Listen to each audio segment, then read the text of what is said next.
Time for another edition of Shelton City Council Looking Ahead with Interim City Manager Mark Ziegler. And Mark, Tuesday night, you have a business meeting, a little light on the agenda items and the numbers.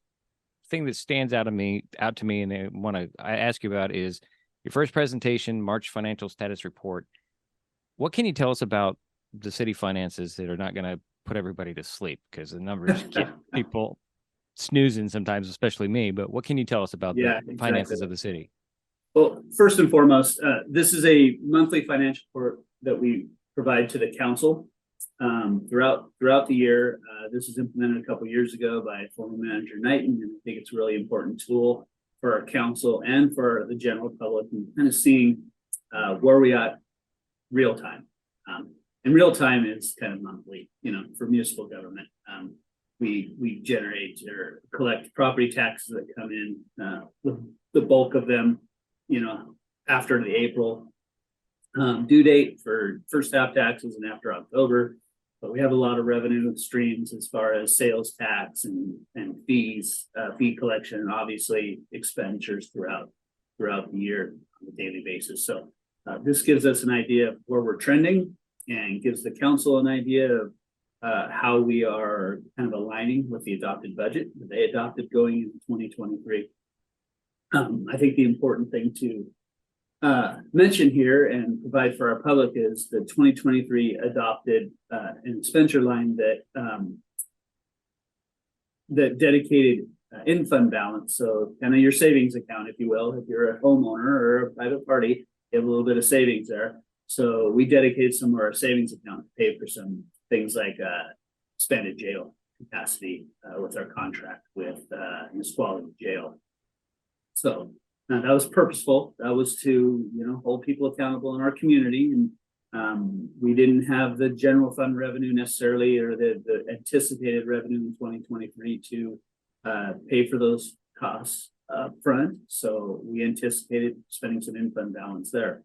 Now, if you spend down your savings account, 1 month or 1 year, you obviously don't have that next time unless you build that back up. So we're looking at that closely throughout 2023, already planning for 2024. If we want to continue providing those services and especially that jail service contract, we need to be able to make sure that we can do that within the funds and the revenue that we have available. So it's kind of a constant adjustment. We look at this on a really internally, a daily basis, but this is kind of the public, offering to our council and to the public where they can look at it as well. Our finance director, Mike Gibbons, will give a brief report to the council on Tuesday to further explain what this all means. And hopefully it gives, like I said, gives a better idea of what municipal finances look like on a monthly basis. You mentioned that it's an ongoing budget process. You keep watching the budget and you're looking ahead to next year. Looking at next year, you don't start that and like, oh, it's September, let's get on the budget. It's an ongoing thing, as you mentioned, and you're actually looking at it right now to prepare for the budget process, which really begins in, say, August? Yeah, actually, probably into June this year. Yeah, absolutely. Because as we have to have a budget adopted by the end of the previous year. So 2023 budget was adopted back in December of 2022, actually November of 2022. So there's some time in between the adoption of the budget with the fiscal year start, which is January 1. So so things change, the economy changes. We have to be, on top of it. We have to be a bit fluid. We have to be flexible in how we build the budget and then how we manage the budget throughout the year. So yeah, that management of this year's budget is an ongoing process. We'll provide a supplemental budget to the council on June 6th, and the supplemental budget adjusts the ongoing budget this year. So the 2023 budget will be adjusted, at least proposed to be adjusted on June 6th.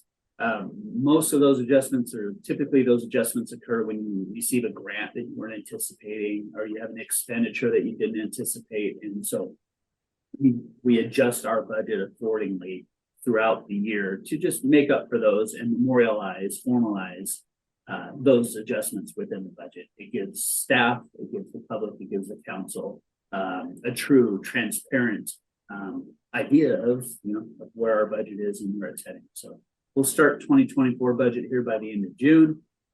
Work on that diligently through the the staff level for a couple months, and then at the management level for a couple months, and then we'll be able to provide our council with a preliminary budget most likely in October of this year.